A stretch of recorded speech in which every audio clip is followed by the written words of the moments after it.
Hola, ¿cómo están? Bueno, vamos a hablar de un tema muy interesante y que no es muy conocido acá en Argentina, que es el síndrome de Rett, ¿sí?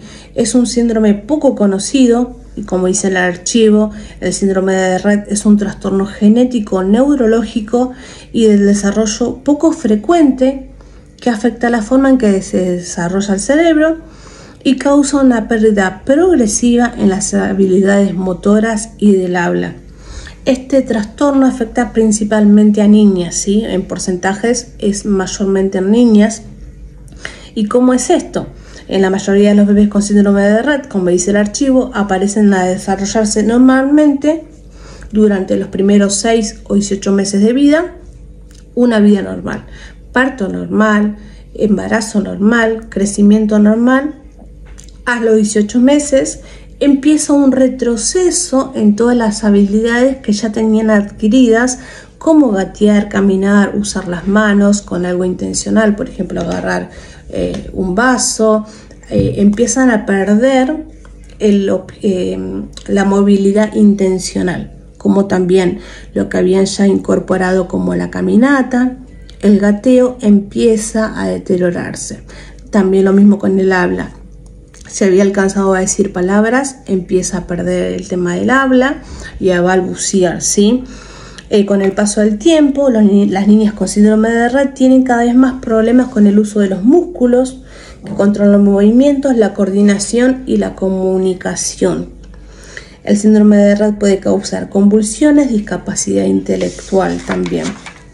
Es complejo, ¿por qué? Porque, como decíamos, un embarazo normal, parto normal, crecimiento normal hasta los 18 meses, 2 años, ¿sí? De todas las cosas que fue incorporando, como gateo, el caminar, el hablar, el jugar, el sonreír, empieza a perderse y empieza un retroceso, y es muy difícil para los papás entender qué está pasando con esta niña, ¿no? Vamos un poquito a la historia. En 1966, un neurólogo austríaco llamado Andreas Rett describió por primera vez a 20 jóvenes pacientes de sexo femenino que compartían características similares, y a partir de la observación de idénticos movimientos estereotipados en las manos. Lo que las nenas tienden a hacer es esto, el lavado de manos constante, entre otras cosas. Si ven una nena que está así, es porque probablemente tenga síndrome de Rett, ¿sí? En 1983, el pediatra sueco dio por primera vez el nombre a síndrome de Rett a los síntomas que detectó en un grupo de niñas que presentaba, entre otras cosas, una pérdida progresiva del habla y el uso de la mano, ¿sí? En 1985, en un simposio de Viena, estableció 8 criterios clínicos de inclusión para definir la síndrome de Rett y proporcionar una guía a los profesionales. Entre ellos está retraso mental, cambio conductual, estereotipias, pérdida del lenguaje, uso propositivo de la mano, apraxia a la marcha, alteraciones en la respiración y crisis epilépticas. Esos son como, digamos, los 8 criterios diagnósticos en ese tiempo, que fue en 1985. Al mismo tiempo se genera la primera organización de padres de síndrome de Rett para poder fomentar, investigar y que se vaya más profundo, porque es un síndrome que no es tan conocido, por lo menos acá en Argentina. En España es más visible, pero todavía no hay mucha información, o no es tan visible acá en Argentina. Síntomas. Los bebés con síndrome de Rett por lo general nacen después de un embarazo y parto normal, como les había dicho. Aparentemente la mayoría de los niños con este síndrome crecen y se comportan de manera normal durante los primeros 6 meses, 12 meses o 18, ¿sí? Luego de esto, los síntomas y signos comienzan a desaparecer y generan grandes cambios entre los 12 y 18 meses de edad. Y los síntomas pueden variar bastante de un caso al otro, ¿sí? Ahora vamos a ver los síntomas. Crecimiento ralentizado. El crecimiento cerebral se desacelera después del nacimiento, viene un crecimiento normal y llega un punto donde pone un freno, y empieza el retroceso, ¿sí? El primer signo de que un niño tiene síndrome de Down es el tamaño de la cabeza menor a lo normal, microcefalia, ¿sí? La cabeza es más chiquita de lo habitual. A medida que el niño crece se presentan retrasos en el crecimiento en otras partes del cuerpo, porque al su cerebro haber como un retroceso y el tamaño más pequeño, también en todo lo que es su cuerpo también va a estar afectado, ¿sí? Pérdida de movimiento y coordinación normales. Nosotros para movernos, para caminar, nuestro cerebro manda la información a nuestro cuerpo para que active y mueva los brazos. Bueno, esto se empieza a perder, ¿sí? Y es uno de los primeros signos, dice, y a menudo incluyen el control reducido de las manos, la capacidad para gatear, para caminar normalmente. Al principio la pérdida de estas capacidades se produce rápidamente y luego continúa de una manera más gradual. Con el tiempo los músculos se vuelven débiles y pueden volverse rígidos o espásticos con movimientos y posturas anormales. Se pierde hasta la fuerza de lo que es los músculos, ¿sí? Los huesos se vuelven súper frágiles, los pies quedan en un tamaño pequeño, igual que las manos. Entonces todo esto con terapia se logra recuperar, pero no quita que vuelva al retroceso. Se recomienda mucho quinoterapia. ¿Por qué? Porque al niño primero el contacto con el animal es productivo y después al agarrarse de las piernas del caballo trabaja la parte muscular de las piernas, lo que hace que el músculo trabaje y pueda caminar, ¿sí? Pérdida de las capacidades de la comunicación. La niña o el niño podrían haber hablado, decir algunas palabras en sus primeros años, en esos primeros meses, pero después esto se llega a perder, ¿sí? Entonces lo que hacen es contacto visual. Primero tratan de comunicarse de otras formas, evitan el contacto visual, pero después a través de la mirada ellos comunican lo que quieren y cómo lo quieren, ¿sí? Entonces es importante que se pueda recuperar el contacto visual para poder desarrollar habilidades de comunicación no verbal. Acuérdense que pierden el movimiento propositivo de las manos y también la comunicación, entonces se comunican a través de la mirada, ¿sí? Hay que aprender a detectar y conocer qué nos quiere decir con sus ojos. Bueno, como habla también acá, movimientos normales de las manos, que puede ser el lavado, las estereotipias o los golpes o chuparme el dedo, ¿sí? La mano, morderme, retorcerlas, apretarlas, ¿sí? Aplaudir sin sentido todo el tiempo, ¿sí? Es parte de esto también. Movimiento extraño con los ojos. Los movimientos extraños están como miradas fijas muy intensas, que vos decís, ay, me intimida. Bueno, capaz que quiere comunicarte algo, ¿sí? Entonces estar atento a esto. El tema de los parpadeos, ojos cruzados, ¿sí? O cerrar un solo ojo a la vez, que si uno lo piensa, no me saldría, pero bueno, en ellos suele pasar. Problemas en la respiración, no solo porque al estar afectada la parte neurológica y haber una pérdida progresiva, todos los órganos también empiezan con esta pérdida de crecimiento y de desarrollo. Entonces hay problemas en la respiración. Dice, esto incluye retención de la respiración demasiado agitada, que es hiperventilación, exhalación forzada de aire, o saliva o tragarse el aire. Estos problemas tienden a ocurrir en las horas de que está despierto, pero los problemas respiratorios como la respiración superficial o respiración intermitente puede ocurrir durante el sueño. Irritabilidad o llanto. Ellos pueden empezar a llorar a los gritos por horas y no sabemos nosotros qué les pasa, ¿sí? ¿Por qué esa irritabilidad y ese llanto?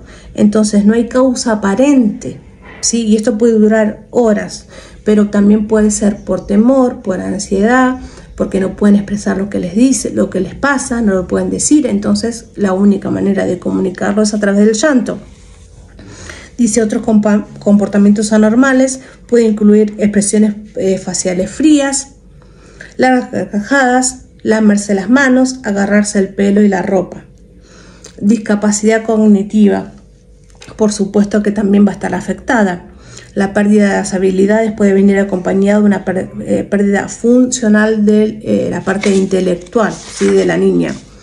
Convulsiones. La mayoría de las niñas que tienen síndrome de Rett tienen convulsiones, por eso se los medica, porque en algún momento de su vida esto sucede.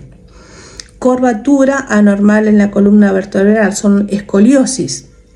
La escoliosis es muy común en el síndrome de Rett y por lo general empieza entre los 8 y los 11 años, ¿sí? Y puede aumentar con la edad. En algunos casos, si la curvatura de la columna es mucha, se necesita cirugía. Sí, la curvatura es grave. Ritmo cardíaco irregular también es otro de los síntomas. Es un problema potencialmente fatal porque muchos niños adultos con síndrome de Rett pueden tener como consecuencia la muerte súbita. Entonces hay que estar muy atentos y los niños tienen que estar muy controlados en todo lo que es la parte física, ¿sí? Alteraciones de sueño. Puedo dormir de día y de noche no porque hubo un cambio, ¿sí? Dice, los patrones de sueño normales pueden incluir horas de sueños irregulares, quedarse dormidos durante el día y mantenerse despierto a la noche o despertarse por las noches con llanto o gritos, ¿sí? Otros síntomas. Una variedad de síntomas puede ocurrir tales como huesos delgados, como les decía hoy, frágiles, propensos a fracturas, manos y pies pequeños que generalmente están fríos, problemas en la masticación, que la mayormente tienen que hacerlo todo muy pequeñito porque hay problemas en la deglución también, obviamente la función intestinal, ¿sí? Y lo que usan mucho es el rechinar de dientes, cuando uno muerde y rechina, ¿sí? En el archivo tiene una etapa del estadio evolutivo clínico, que ustedes lo tienen, pero bueno, vamos a poner acá, así se ve, para que lo puedan leer y ver cómo va desarrollándose, ¿sí? El síndrome en las niñas o niños que tengan el síndrome. Puntos a tener en cuenta. Los signos y síntomas del síndrome de Rett pueden ser útiles en las primeras etapas.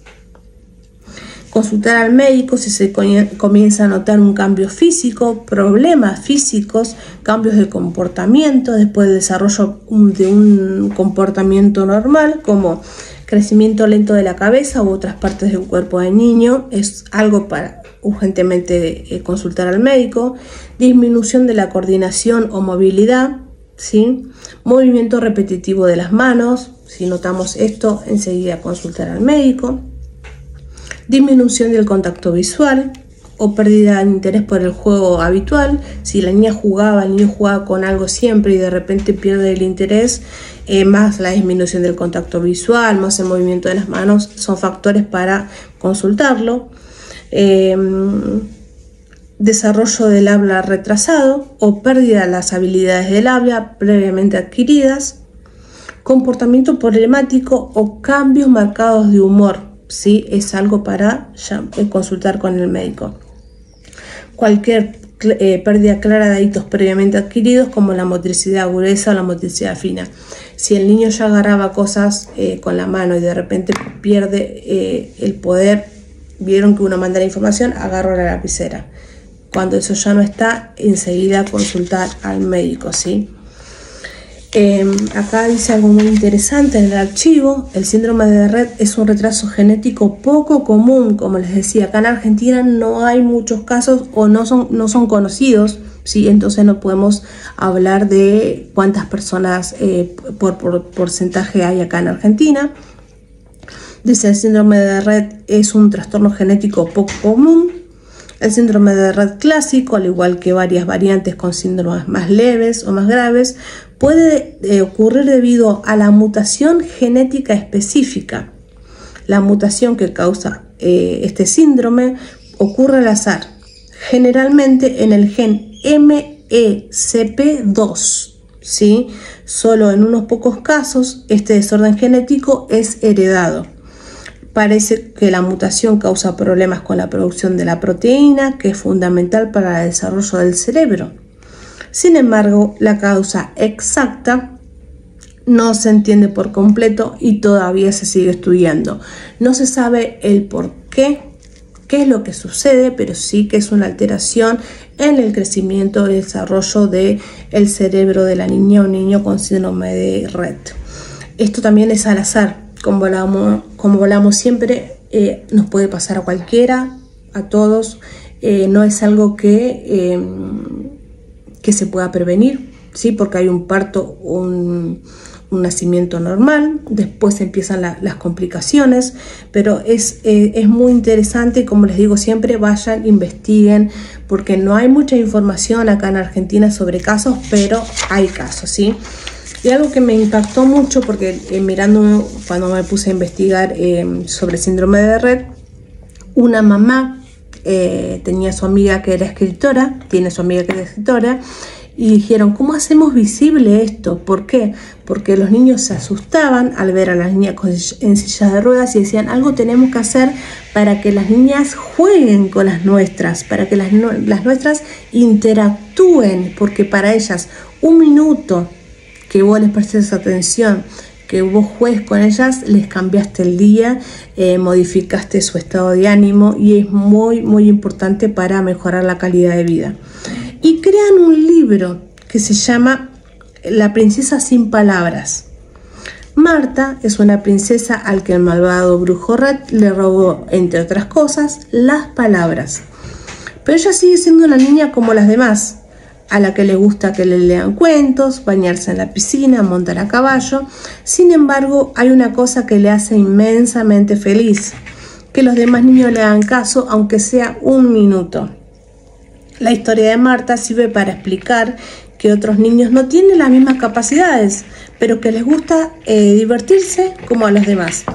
Este cuento subraya valores como la empatía, la solidaridad y además hacer visible o divulgar el conocimiento del síndrome de Rett, ¿sí? Lo busqué, el libro es muy hermoso y como les digo, siempre se trabaja para hacerlo visible, ¿sí? Para hacer visible, para que las asociaciones puedan costear también los gastos de las investigaciones. ¿Por qué? Porque necesitamos más información como profesionales de la salud de qué se trata el síndrome de Rett, ¿sí? Cómo se desarrolla, cómo poder acompañar. La verdad que es un tema muy interesante, pero también es muy poco conocido. Entonces les digo, por eso es importante el siempre informarnos. Así que bueno, espero haber sido clara. Cualquier duda o